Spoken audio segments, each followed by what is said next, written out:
I'm always looking for ways to show my cat how much I love her. And with Fancy Feast gems, I can pamper her whenever I want with a savory gravy on top of a gourmet mousse pâté.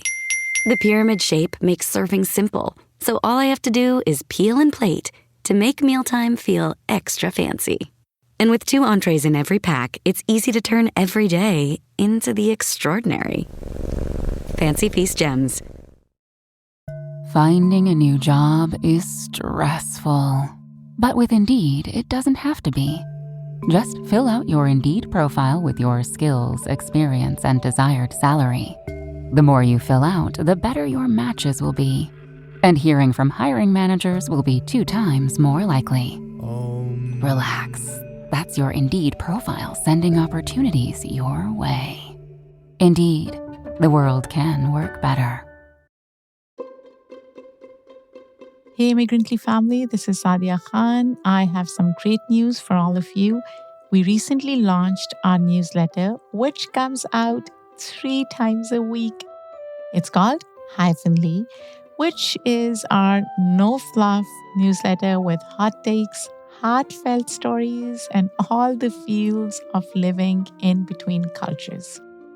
Come for the nuance, stay for the vibes. You can find the link to subscribe in our show notes. Don't forget to subscribe.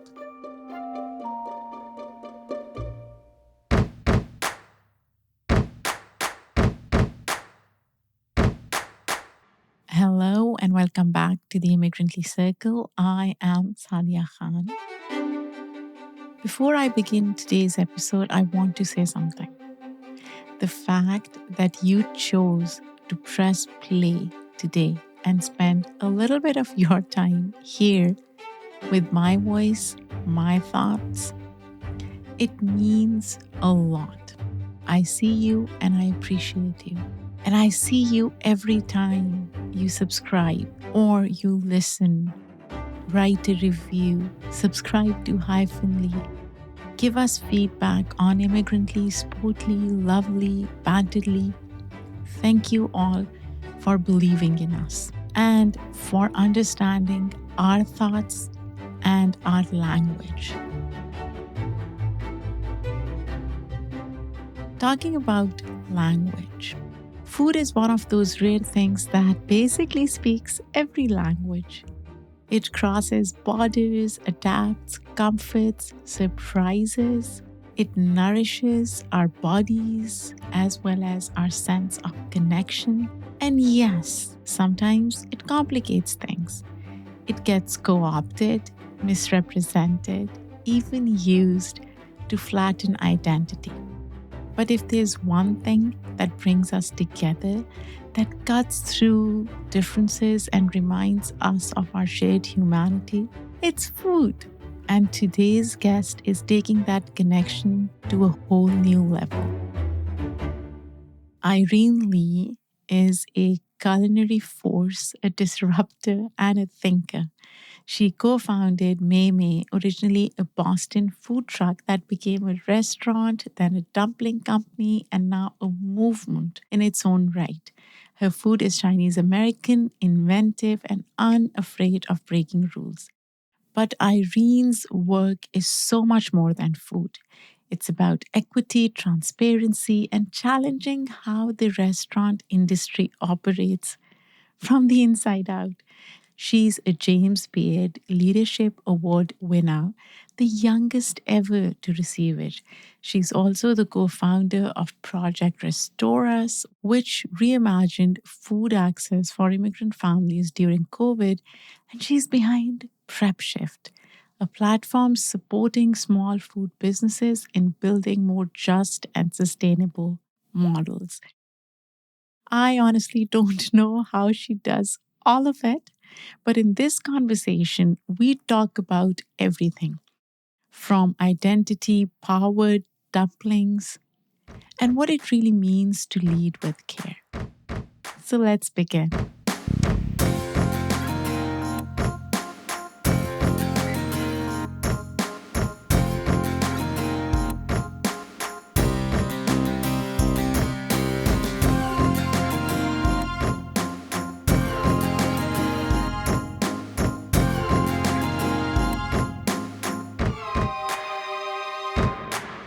Welcome. I am so happy that we are doing this and we'll be talking about food, my favorite topic. Irene, where are you based right now? I am in Boston, Massachusetts, which is the town I grew up in. You know, Boston is the first town that I came to when I came to the US like 20 something years ago. Not Boston, but Cambridge, which is very close to Boston. And I have such good memories. It's like every time I go back, I feel like I'm 20 something. Oh, I love that.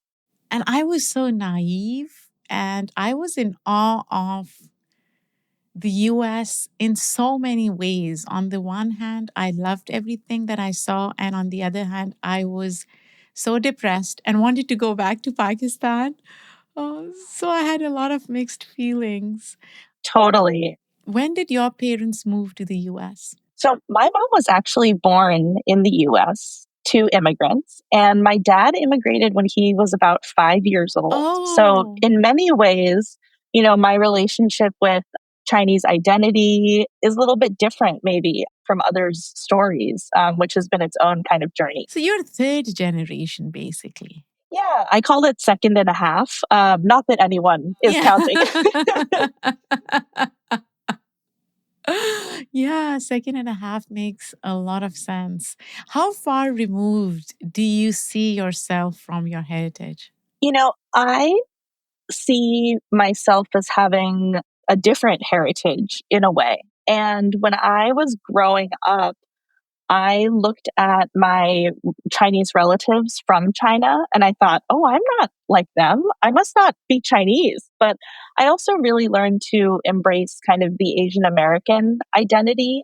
You could call it third culture or multicultural. And to me, that's my heritage.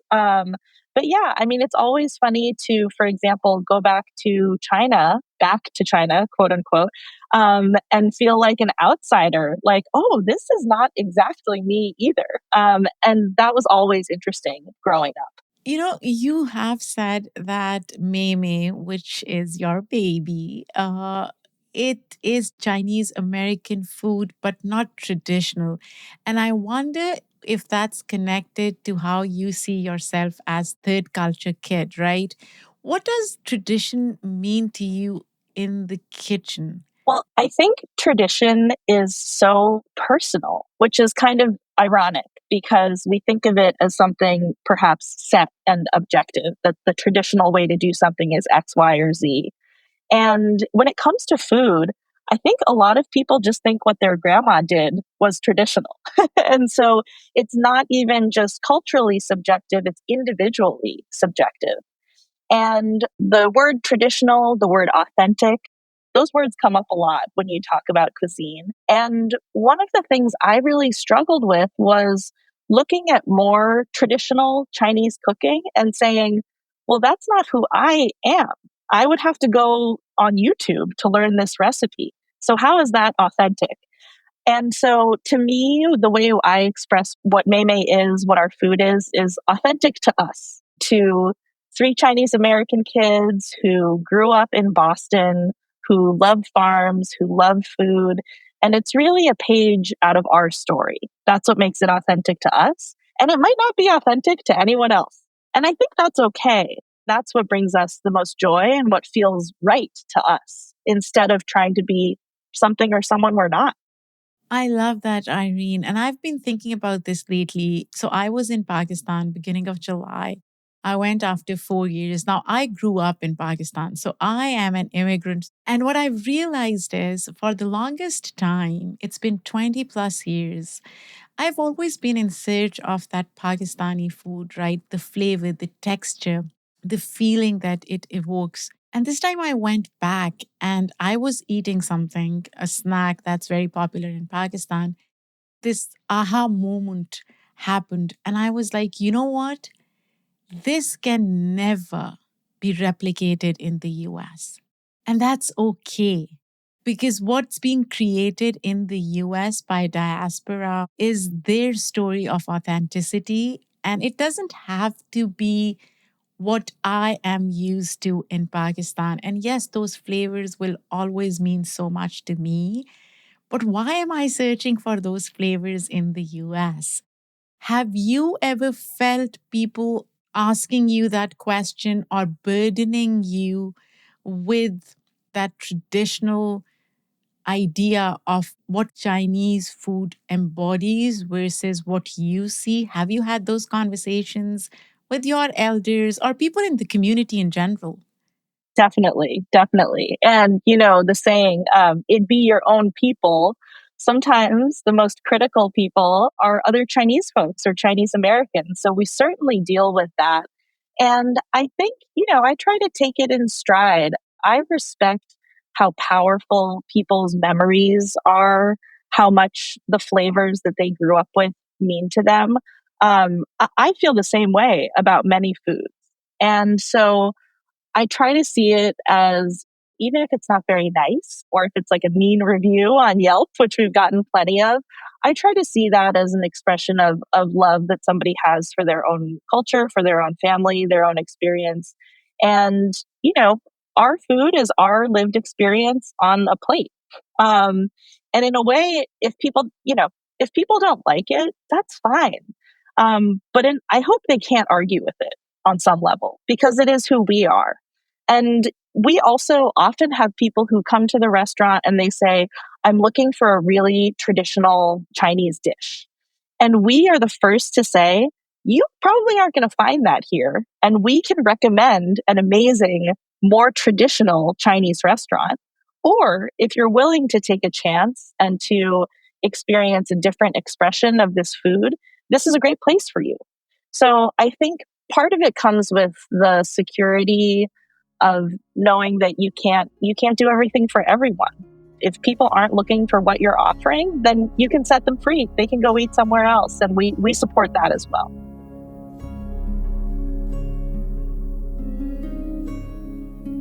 USAA knows dynamic duos can save the day, like superheroes and sidekicks, or auto and home insurance. With USAA, you can bundle your auto and home and save up to 10%. Visit USAA.com/bundle. Bundle savings are off total premium, not available in all states or in all situations. To qualify, auto policy must be active prior to property policy issue, subject to change. Restrictions apply. Membership eligibility and product restrictions apply and are subject to change. USAA means United Services Automobile Association and its affiliates, San Antonio, Texas.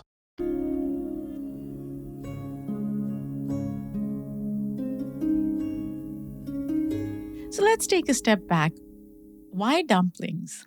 We like to say that dumplings make the world go round because basically every culture has a version of a dumpling, right? Something stuffed in a dough that is made with lots of love and, folded one by hand. And when we opened our food truck, we thought we were going to serve a lot of different kinds of food, but what all people wanted to talk about was dumpling.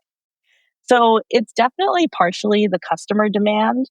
And on top of that, I think growing up, in Boston, our parents would always invite people over to the house for dumpling making.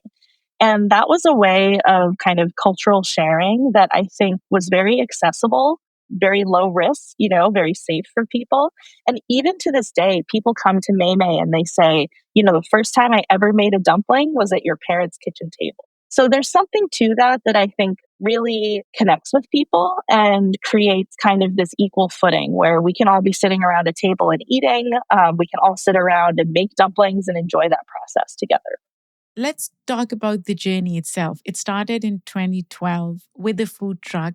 And I was listening to one of your podcasts where you talk about how starting a food truck at the time wasn't the greatest plan, and your brother came up with it, not you. Talk to me about that. Well, my siblings and I grew up with a level of privilege to be able to experiment and to be entrepreneurs and take on a kind of risk that I think many other people can't take and would be unwise to take. My brother and sister are 8 and 9 years older than I am, and they allowed me to really spearhead the whole food side of our business, which I think was very inadvisable. But here we are today. I'm so grateful to them. I just didn't have the formal experience that I think would have helped us. And I love our journey, but I will say we could have been more efficient and we could have wasted less money. But that's part of the journey. And if you can afford to do that, I support it. But in my work now, where I support aspiring entrepreneurs and other small food businesses, I try to explain that having a meandering path is great. You can take the scenic route, but you're just not going to get there as fast. So it's a trade off. And I think that's what I learned through our experience opening the food truck and then the restaurant. Oh my God, I love what you're saying. And this is totally relatable, right? Because I don't come from audio production background, radio background. And I feel like I also am on a journey where I've had to learn so much through this process, and it does slow things down, right? But then we could also say if there were those limitations, then people like you and I would not be experimenting. And you're right, we are privileged in so many ways because we could afford to take those risks and experiment. Not everybody has the resources. It's just giving me goosebumps because I'm like, yes, that's exactly what is happening with Immigrantly. But I want to know, looking back, what is one thing that you cherish despite all the ebbs and flows? There is a day on the food truck that I remember. We put 3 new sandwiches on the menu, all on the same day. And it was a beautiful day out in downtown Boston, in front of the Boston Public Library. And we got clobbered. We were so busy. People were waiting a long time for their food. Everyone was really nice. And I remember being in the middle of service, cooking on the grill, sweating, my butt off, and just thinking, I don't know if I can do this again tomorrow. Like, we are in it right now and we're making it work, but like, can I keep doing this? And my brother just looked at me and he was like, you got this. Let's go. And I loved that. I think that my brother and sister bring so much of their own personality to what we did. And I remember at the end of that day, we took all of the tickets, where you write down what people ordered and their name. We took all of those home, we counted them up, and we have this picture of me throwing them all in the air because it was our busiest day so far. And just to go from like that low to that high, if I had been more knowledgeable, if we had been more prepared, it wouldn't have been such a huge swing. But those were really, some of the highlights and some of the most kind of surprising and exciting and roller coaster moments that, I don't know, I don't think I would trade that. So, what is your advice for entrepreneurs who are looking into, starting in the food business? My advice to entrepreneurs is that you may not be in it for the money, but you can't do cool stuff if you're broke. You can't be a good community member. You can't be a good boss or leader if you don't have money to pay for the things that you value most. And I learned that over the course of many years. I want to take great care of my employees. Well, I have to run a financially sound business in order to do that. I think that if we want to lead with values, we got to be able to afford them. So I would say understanding like the basic economics of the industry is really important. When you open a restaurant, nobody makes you take a test about that stuff.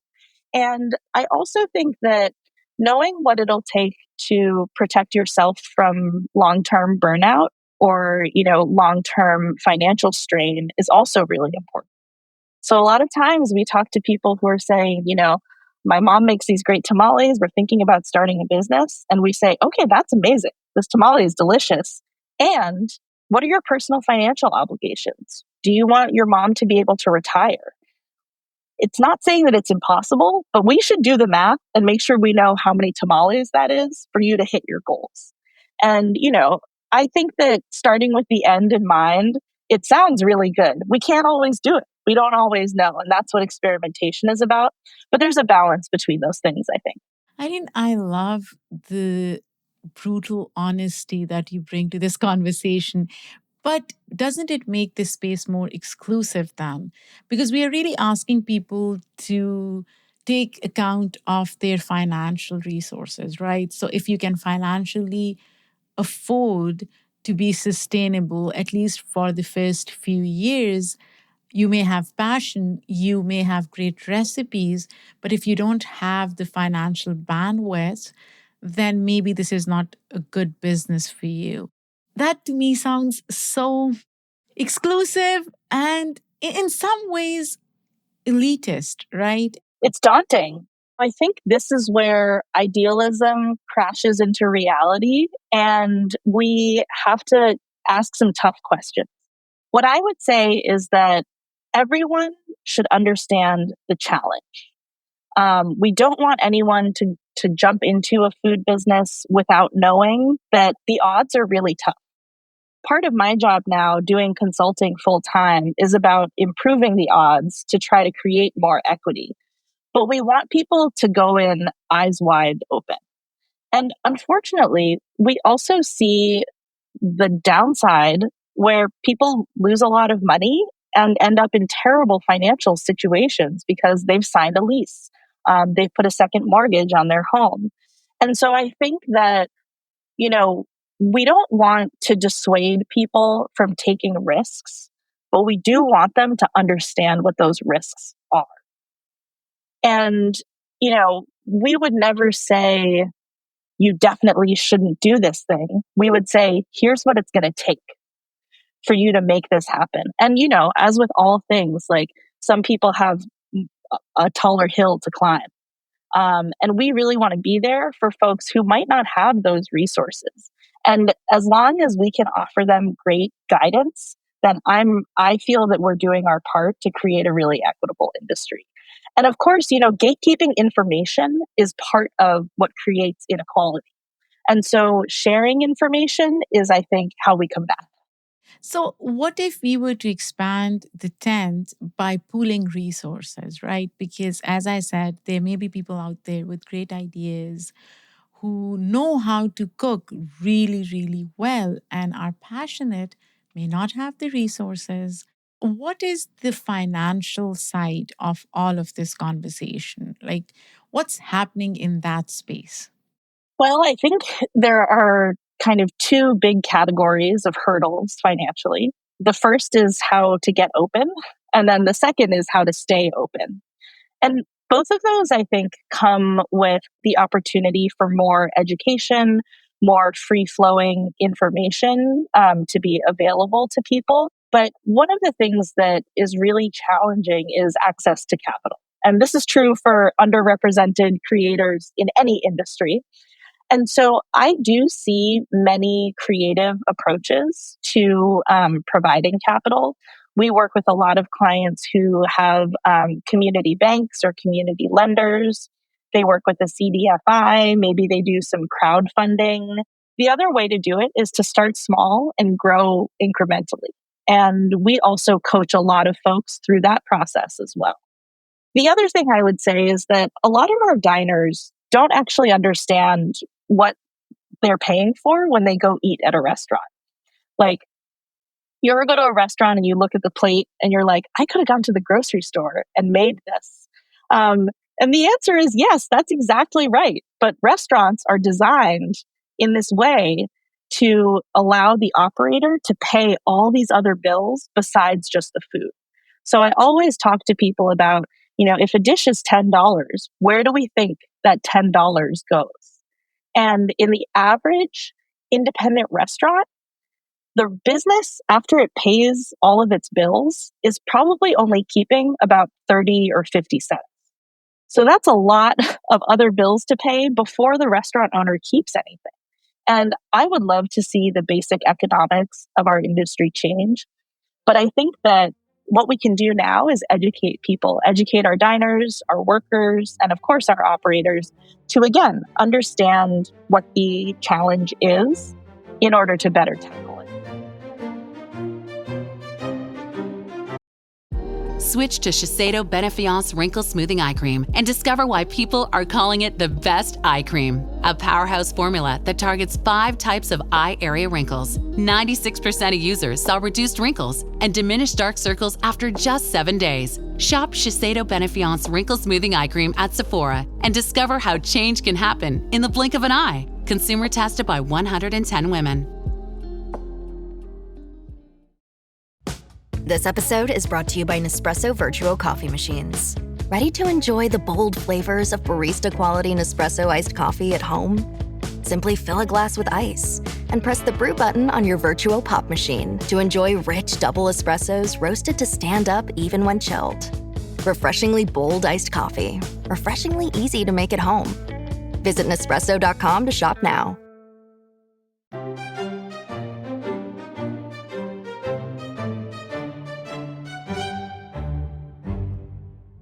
Let's talk about Mei Mei's transparency. You have adopted open book management, which is not common in the food industry. I was listening to your conversations and I was like, okay, why did she choose to share her business financials with the entire team? Uh, so that's my first question. And what have you learned from doing it? Because I was like hyperventilating. I was like, oh, I don't know if I can ever do it. Well, I'll just start by talking a little bit about open book management generally. The idea for open book management is that if everyone on the staff thinks like a manager, we can get more done and we can be more successful. So, what does it take to think like a manager? You have to get some education about the business and about the financials. You have to be empowered to make changes and implement new systems that you think will have an impact. And then ideally, you get some kind of reward from it. So those are sort of the 3 parts of open book management. The other reason that I wanted to share my financials with my staff is that I think a lot of times restaurant employees think that their boss is getting rich. They see a lot of money come in, right? There's a lot of cash flow, but they don't see how the money goes out. And, maybe some restaurant operators get rich, but I think the vast majority are paying out just as much as they're bringing in. And so I wanted my team not to look at me as the enemy. The enemy is the math. The enemy is the industry standard. And so can we actually be on the same team and work in the same direction, everybody rowing in the same direction to create a better outcome? And that actually, despite, airing my dirty laundry, perhaps, I felt so relieved by sharing the challenges with my team. And you may also have seen that we actually published our P&L on the internet for the public. And, a lot of people had opinions. They said I didn't know what I was doing. They said I was crazy. And, I welcome that because I think it's a conversation starter. And I feel like in our culture at Mei Mei, we have so many people who come to work with us because they want to learn about business. And the reality is being a line cook actually doesn't teach you anything about business. You become faster at sauteing, you become a better onion chopper. But if you decide it's time to open your own restaurant, we actually have not taught you anything about business management. And so I also felt that to allow our employees to graduate from Mei Mei better than they came in, financial education and the sort of business education was an important part of that. And that also gave me a lot of pride in what we were doing. But it is exposing yourself and being more vulnerable, right? How did you have that internal conversation and convince yourself to be as exposed or vulnerable? What was that conversation like? Well, if I had been making a lot more money, it would have been harder. But the truth is, Mei Mei was not generating very much profit. So that made it easier, of course, right? The other thing I would say is part of evolving is knowing what your own limitations are. And at a certain point, when we first started the business, I was 21 years old and I was like, I know how to do everything. I'm so smart. I figured out things that no one else knows how to do. And, after getting beat down by the business for years, you're like, maybe I need to ask someone else for advice. I didn't come up in the industry with mentorship in the way some chefs do. And so part of it was like, if I don't share, I'm not going to learn. And if I don't start a conversation with my peers, then we're just going to keep having these like meaningless, like, hey, how are you? I'm good. How are you? Like, can we get to the real stuff? That's what I always want. I want the real stuff. And so, it took a little bit of bravery, but I felt that it was good, not just for me, but for the whole industry. Food itself is so often romanticized, Irene, right? We talk about food as a great connector and how it brings everybody together, and it's this universal language, but it does complicate things. It can be co opted and it is appropriated so many times. Do you have any reservations about who's cooking what? And are you particular about gatekeeping tradition by limiting who should be in charge of cooking what cuisine? Do you have those reservations? I have a lot of reservations. I've written on this topic. I'm very passionate about it. Appropriation is a hard word to start a conversation with. And I think a lot of times it gets boiled down to, yes, I can. No, you can't. And then we don't make any progress. What I really am interested in is the idea of reciprocity. So if you are to borrow something from a culture, which is a word chefs use all the time, how are you returning it? Or how are you exchanging it for something of value? And there's a couple implications. One is that if you're not trying to make money, you do whatever you want. Like cook ramen at home for yourself. That's great. Like I don't have a problem with that. I think the challenge comes when we seek to monetize things. That's what really changes the equation for me. I think we also have to look at the broader context. For example, in Boston, if there are no Korean chefs who are getting great recognition for cooking Korean food, that makes it a little bit more problematic to me for a white chef to be recognized for cooking Korean food.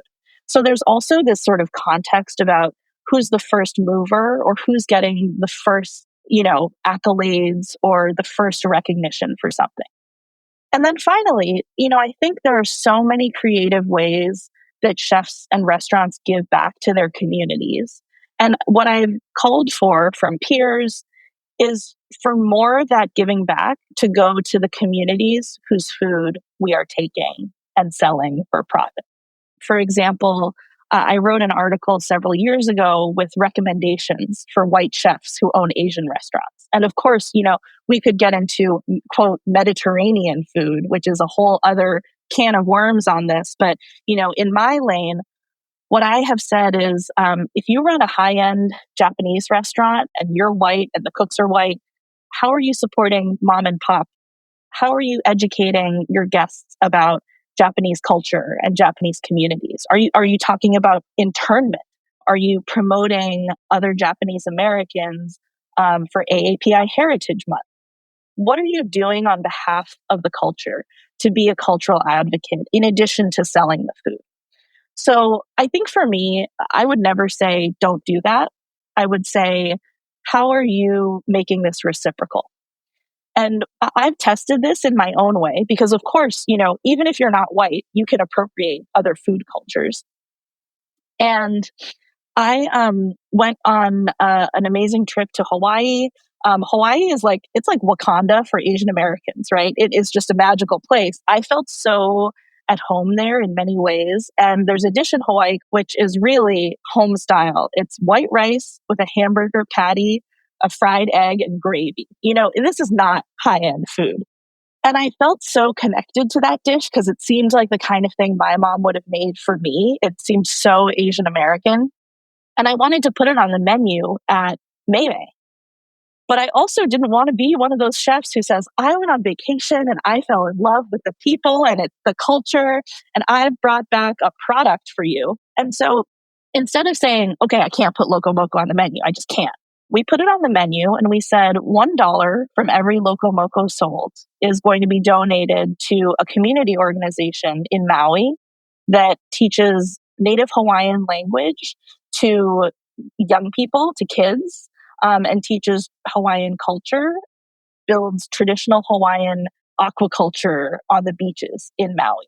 And I don't know that that absolves anyone. It allows for a conversation, and it means that things can go two ways. And so over the course of, several months, we were able to donate almost $1,000 to this community organization doing language circles. And when we sent the money to them, they wrote back and they said, sorry, is this a mistake? Like, we've never had a random restaurant donate hundreds of dollars to us before. And so we told them the story, and that was the beginning of an amazing relationship that we have with that organization. So, that's just one example. But I think, again, chefs are naturally adept at sharing and giving back. And so my question is always, to whom are you sharing and to whom are you giving back? If I were to challenge this premise, by doing this, are we not limiting creativity and are we not valuing or appreciating skill? Because a white chef who cooks Korean food may be really good at it versus a Korean chef who makes Korean food. And yes, a Korean chef may have the rite of passage in some ways, but then are we discounting skill in some manner, shape, or form? And how do you justify that? That's such a great question. I think skill is mediated by so many things. It's mediated by resources, by the risks that you're willing to take, and also by the narratives that we kind of in mainstream culture have about chefs and food. I would say that if a white chef has incredible talent and wants to do a version of Korean food that is not traditional, that is not reciprocal, I would just ask them to be really upfront about it. I think that transparency and honesty is the other thing that a lot of us can improve at in restaurants. A lot of people don't know when Asian restaurants are owned by white people. And, there's a way that I just want us to own it. I love that. So I don't know. I think there are all these different ways that power shapes what happens in the world and in our industry, certainly. And so I think that we have to take that into account when we think about individual kind of freedom of expression. And again, I always want to have a conversation. I never want to say to someone, just don't do that. Stop it. That's not interesting and that's not helpful. And so I want to invite dialogue or creative collaboration or problem solving or discussion. Honestly, if I went to a Pakistani restaurant and I found out that the chef was white, I wouldn't feel comfortable eating that Pakistani food because I would have so many reservations regarding, again, the authenticity and the traditional idea of what Pakistani food is all about. So we do have internalized biases as consumers as well. Like, I don't want to know who's cooking in that Pakistani restaurant, and I will make an assumption that it is a Pakistani chef. But you're right, because at the end of the day, the more people know how to cook certain traditional foods, it really allows for dissemination and normalization of that food, something that I think is equally important. Sometimes I feel a lot of our traditional food is still seen as the other, something that is not for mass consumption. And I hope that at some point that changes as well, right? Dumpling becomes universally Chinese American, not just Chinese or not just American. That is also so important. Absolutely. And I think a lot of the time, my question for other chefs is, how are you leveraging your power? Is it to your benefit or is it to a greater cause? Or is it for a community that you value or that you have a connection to? So I think, again, for me, being a chef is less about being an artist. It's more about being a leader. Many incredible creative minds cannot survive as chef owners because there's so many constraints. And so to me, the best chefs are people who make amazing food, but also show leadership, who are mentors, and who are a true part of their communities.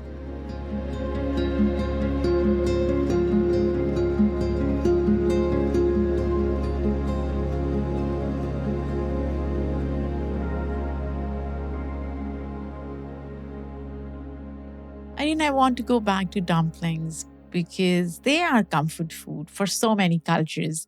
What comes close to dumplings in Pakistani food would be samosas. It's fried dough stuffed with potatoes or chicken or whatever. What makes Chinese style dumplings special to you? And what kind of historical, emotional, symbolic markers does it carry for you? Well, I'll say that I don't know if there's anything that makes them special objectively, but of course, for me, subjectively, it's one of my favorite foods that I grew up eating. The smells, the sounds, the flavors, all of that takes me right back to my kitchen at home. I can see the big light brown wooden table. I can see the whiteboard with my mom's office phone number in the corner, you know? So that's my personal connection. And I think that, again, it's such a universal format. And all of those products, unless you use a machine to make them, somebody's mom or dad made that. That's something that I love to think about. It's our own hands and the hands of people who love us who create these little bundles of goodness. So I would say that for us, taking this more perhaps traditional food format and turning it into something that is Chinese American has been a journey. For example, we make a dish, a cheddar scallion potato dumpling, which I like to call our love letter to the pierogi because it's definitely not Chinese, but it really captures the essence of kind of a classic Polish pierogi. And we grew up in a very multicultural neighborhood. We had neighbors who were Russian, who were Jewish, who were Indian, who were Arab. And so we want to pay a little bit of homage to all of those things and put it in a format that people are comfortable with. So in a way, it's kind of a Trojan horse. Like you can put all sorts of stuff in there and people are like, interesting, a dumpling. So I think there's something about that I really love too. So, what gives? What is that you had to let go through this process of reinventing and reinterpreting food and dumplings? As we've scaled our business, we now make about 40,000 dumplings a week. And previously, maybe in a very busy week, we would make a tenth of that. So, just logistically, we have adopted a lot of machinery that helps us with the dumpling making. So, we have a machine that seals the dumplings. We still fold each one by hand. So, each one gets, a little bit of personal attention from a team member. Um, and so, that's something that we had to give up from scratch. Completely by hand is a really nice and very romantic idea. And then, when you have carpal tunnel, you're like, okay, I need to make some changes here. At a certain point, you get backed into a corner and you have to be practical. The other thing that has been an evolution for us as a business has been going from more of a restaurant model, kind of casual fine dining model, to something that is a factory. We still serve food, but it's much simpler and more straightforward. I taught myself how to cook. I watched tons of TV shows. I loved reading cookbooks. And I definitely, even though I never worked in like a fancy French kitchen, I had my own attachment to that style of food and kind of like fine dining. You mentioned French kitchen. It's so fascinating to me. I have interviewed a few chefs, and they always somehow talk about French cuisine. I am so skeptical when it comes to our standards of what is fine dining, because if we look at Asian cuisine, and there's so many others, there's so much time, effort, energy that goes into creating those delicacies, right? There is an art and craft to it. Do you have any reservations with how fine dining is defined in the US? Absolutely. I think French cuisine is often held up as the standard because it's been the best documented in the West and it's been celebrated. And there's this kind of, snowball effect. And so, yeah, like when I was just learning about restaurants and food, the easiest books to get were all about French food. And so I actually came through kind of that pipeline. But of course, a French meat stock takes just as much work as a beautiful Vietnamese pho broth. And nobody wants to talk about that. But it's just because we're not there yet. I think our culture is getting to that point. And there are certain Asian cuisines that are celebrated as being more fine dining. We have a long way to go, though. And so, again, like to go back to your earlier question, when I was just getting my feet wet, I had a lot of those ideals that were Francocentric, that were Eurocentric. And I had to kind of unlearn some of that, even though I never worked in one of those kitchens. And so to me, one of the things that I also let go of was the idea that food as art was the most important thing. And at a certain point, I thought to myself, I don't know if Mei Mei is ever going to be the best restaurant in Boston. But what I do think we could achieve, and what I would feel really good about achieving, is being the best restaurant to work in. And that is a really different challenge. And to me, a more fulfilling one. And so that was kind of a choice that I made. I don't know, people might think this is crazy for a restaurant owner to say, but to deprioritize the food, the production value of the food, and to prioritize other things. Why do you say that Mei Mei may never be one of the best or the best restaurants in Boston? Why? Because you've deprioritized the creative side of making food? I think that in the course of opening the restaurant, I learned firsthand how hard it is to execute food at a high level, to do it consistently, to train and delegate other people. And I do think that had we continued down that path, we would have continued to make progress. But again, saying like, I'm not sure if that's actually the destination that I want. And also knowing that, we were a kind of ragtag team of self-taught cooks. There's a lot you can learn reading and watching shows. But we also, I think, didn't necessarily have the right people to turn the food into kind of a high production, fine dining experience. And so that was also, taking into account our limitations, which is so freeing once you do it. It can be scary, but again, it's like you feel like you don't have to hide. And I really loved that. And what I like is Irene parlaying all these different journeys and pathways to food, to cooking, creativity, because some of it, as you said, is boxed, right? It's judged on how creative, how expensive, how time consuming food has to be, which also limits how accessible food is because then food becomes exclusive. And exclusivity can then lead to appropriation and co opting. Exactly. I was going to ask you this, and you've partially answered it, but I'll still ask what's something you're unlearning right now? I think I am unlearning a lot of my own assumptions about myself. I'm in this place of kind of the next chapter of my career. I don't work full time at Mei Mei. And so I'm just learning a lot about myself. I'm working what's essentially a desk job for the first time ever, maybe. And I think that we get into these patterns or these ruts, and we think we know ourselves, and maybe we don't. And that has also led me to try to make space for other people in my life who I'm meeting or re-meeting, and to know that if I'm inventing myself over and over again, so is everyone else.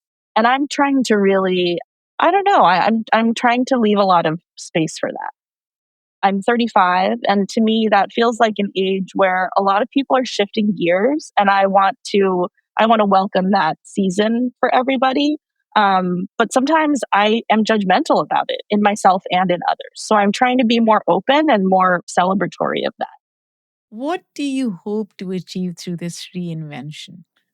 I think for myself personally, I am hoping to feel that the years I spent building Mei Mei were of value to not just me, but to others.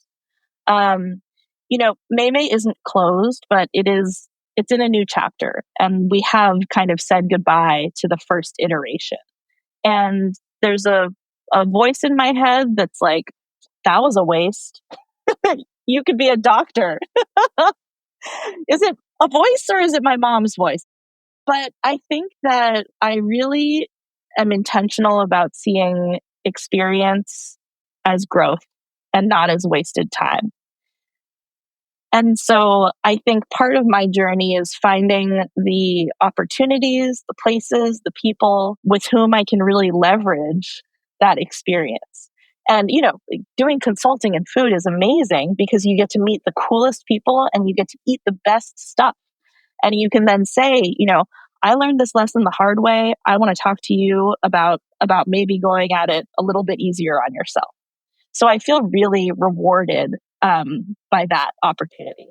And Irene, as I listen to you, I mean, Mei Mei has been through so many iterations, right? Food truck, restaurant, company. How can it not be important, right? Just the sheer depth and breadth of experience that you've learned. It's just incredible. I don't even know how you do so many things. People say that a lot. And, I want to just set the record straight that I'm a delegator and I like to have, the more plates you have spinning, the easier they are to spin at some point. I sleep well. I watch a lot of TV and I'm not trying to be busy all the time. So that's another thing that I think is kind of part of my reinvention is having time for myself and knowing that, my worth is not about the hours I work. But of course, I want my work to be meaningful. And that's a delicate balance, I think, for everyone.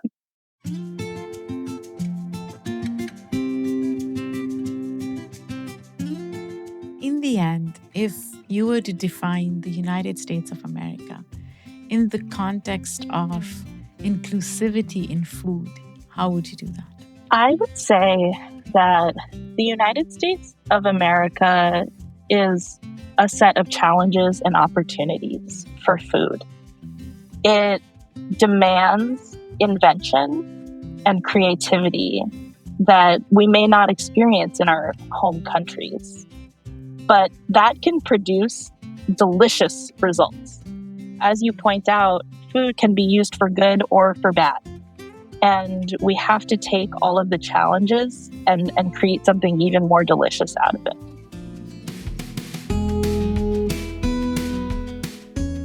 Thank you, Irene. This was so good. Where can people find you, Mei Mei, anything new that you're doing? Is there a website? Folks can visit meimeidumplings.com. That's MEIMEI dumplings.com. My consulting firm is called PrepShift, and that is at prepshift.co. And I always love to meet people on Instagram or anywhere else on the internet. And what's your Instagram handle? My Instagram handle is my full name, Irene Li. That's IreneShiangli.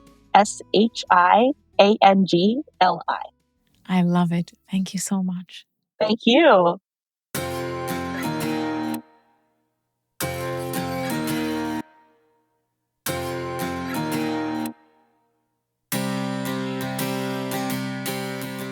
Okay, so I said this during the interview and I'll say it again. I just love how practical Irene is, but then she's also creative in her own right.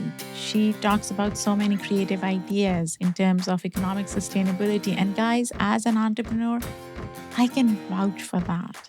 We can be as idealistic or as creative as we want to be, but unless we can sustain, and I mean financially, economically sustain those ideas, it doesn't work. And hence my request to all of you, to follow us, to share our podcasts with others, to give us review, to subscribe to our work, to subscribe to Hyphenly, because you know what? By doing that, you are bringing us a step closer to sustainability. This episode was written and produced by me, Saadia Khan. The editorial review is done by Sherry Yu. Our sound designer and editor is Lou Raskin. Theme music for Immigrantly is done by Simon Hutchinson.